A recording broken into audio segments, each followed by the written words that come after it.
Herkese merhaba, ben Zeynep. Hobisever YouTube kanalıma hoş geldiniz. Bugün sizlere kolay tığ işi örgü modeli anlatacağım. Birçok alanda kullanabilirsiniz. Anlatım yaparken anti-peeling özelliğine sahip bebe yünleri kullanıyorum. İpimizin kalınlığı 100 gramda 250 metre. Yine tığ olarak ise 3,5 milim bir tığ kullanıyorum. Kanalıma abone olmak ücretsizdir. Ücretsiz bir şekilde abone olarak bana destek olursanız çok sevinirim. Hadi model anlatımına geçelim. Evet, bismillah diyelim ve zincir yapımıyla başlıyoruz. Yapacağımız örgünün türüne göre istediğimiz uzunlukta zincir yapabiliriz. Zincir sayma kuralımız yok. Metreyle ölçerek istediğiniz uzunluğa geldikten sonra zincirlerinizi tamamlamış olursunuz. Bebek battaniyesi yapanlar 80x80 ya da 90x90, 100x100 ebatlarında yapabilirler. Ben şöyle küçük bir numune anlatacağım sizlere. Sizler dediğim gibi istediğiniz sayıyla başlayabilirsiniz. Zincirlerimizi yaptığımızı farz ediyorum ve tığımın üzerine bir kere doladım. Sıradaki 1, 2, 3, 4, 5 yani geriye doğru 5. zincirin içine batıyorum.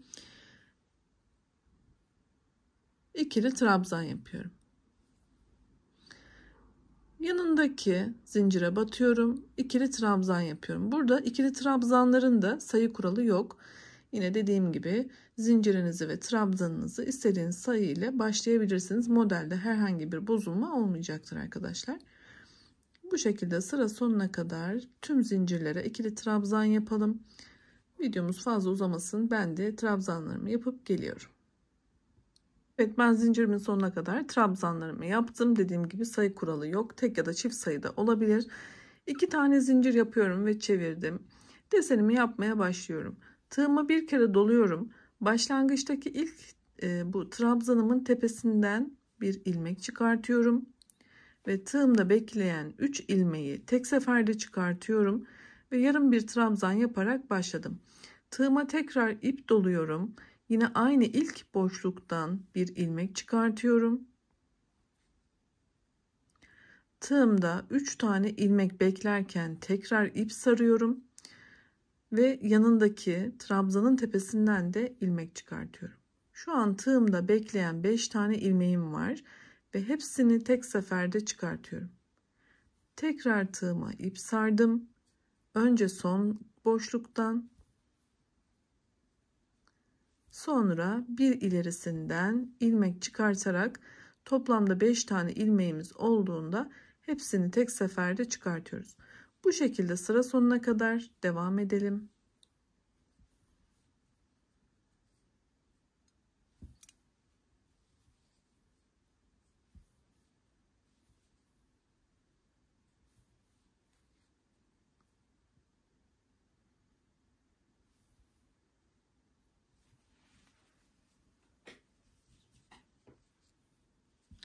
Oldukça kolay. Bu sırayı bu şekilde tamamlıyoruz.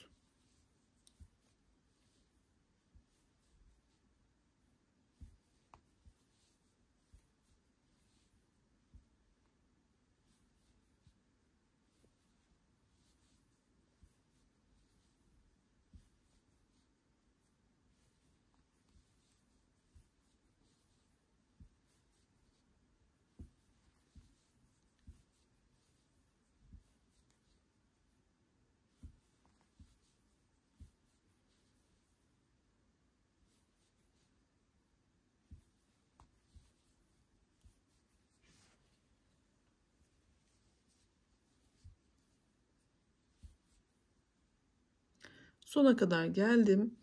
Sonda da yine ilmeklerimi topladım. Burada sadece kenar zinciri kaldı arkadaşlar. Burada da tığıma bir kere doluyorum. Yine zincirin içerisine batıp önce bir, sonra ikişer ikişer çıkıyorum ve sıramı tamamladım. Evet, yeni sıraya başlayalım. 3 tane zincir yapıyorum ve çevirdim. Burada tığımın üzerine bir kere dolayıp arkadan batarak üçlü trabzan yapacağım. Ama nereden batacağım hemen onu göstereyim. Bakın, ilk boşluğu değil, sonraki boşluktan, fakat tığımı arkadan şu şekilde geçireceğim. Ve şurada gördüğümüz ilmeği tığımla arka tarafa götüreceğim. Orada yapacağım. Şimdi şunu da göstereyim. Bakın burada da yine şuradan sadece bu düz olan aradaki ilmekleri alıyoruz. Şöyle göstereyim. Bakın 2 tane uzun ilmeğin arasından şöyle. Ama nasıl alıyorum? Tığımı arkadan kancamla ucundan tutuyorum şuradan. Çekip arkaya. Bakın arkada görüyor musunuz? Arkaya aldım o şekilde. Şimdi yaparsak daha iyi anlaşılacaktır inşallah. Hemen başlayalım. Tığıma ipimi doladım.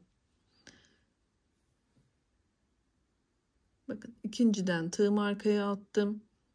Kancamla buradaki ilmeği yakaladım. Arkaya gittim. Ve buradan ipimi çıkartıp önce tek, sonra ikişer ikişer çıkarttım. Trabzanlarımı yaptım. Tekrar ipime ip doladım. Şimdi sıradaki, bakın şuradaki ilmeği yakalıyorum. Arkaya itiyorum. Denediğinizde eminim çok kolay gelecektir. Belki buradan gösterirken zor gibi gelebilir sizlere ama çok kolay gerçekten.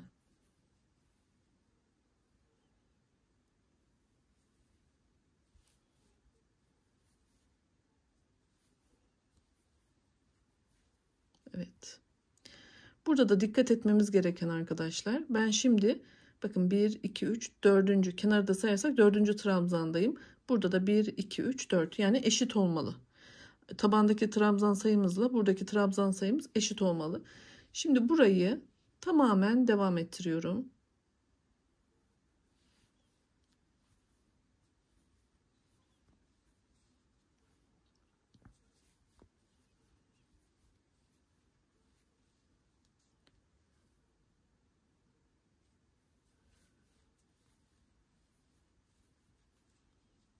Bakın şu örgü gibi üstte kalıyor. Bu sayede.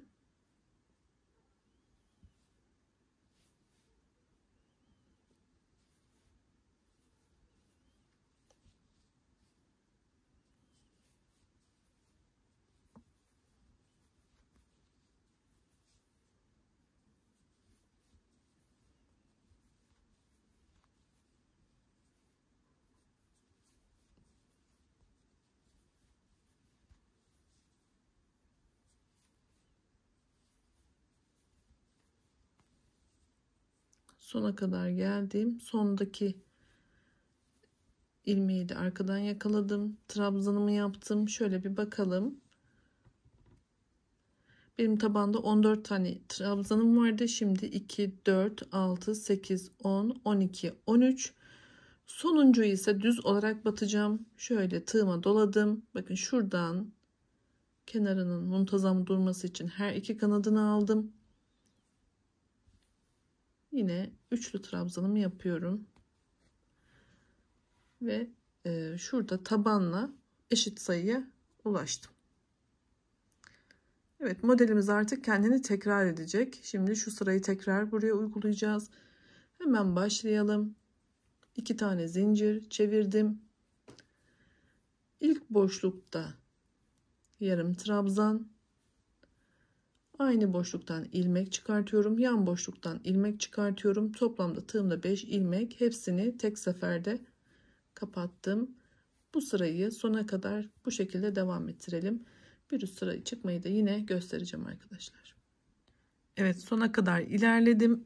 Burada da yine son desenimi yapıyorum. Ve zincire batarak yine burada trabzanımı yapıyorum.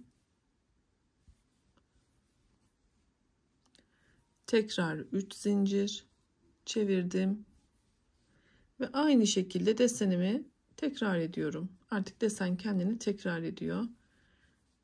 Üçlü trabzanlarımızı yapıyoruz.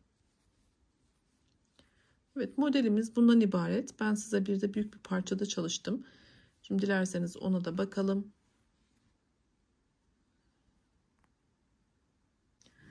Evet, şöyle bakalım, modelimiz gerçekten çok güzel oldu. Şöyle boyutlu da bir çalışma arkadaşlar. Hemen size esnekliğini de göstermek istiyorum. Birçok örgünüze yakışacaktır. Arkasına da bakalım.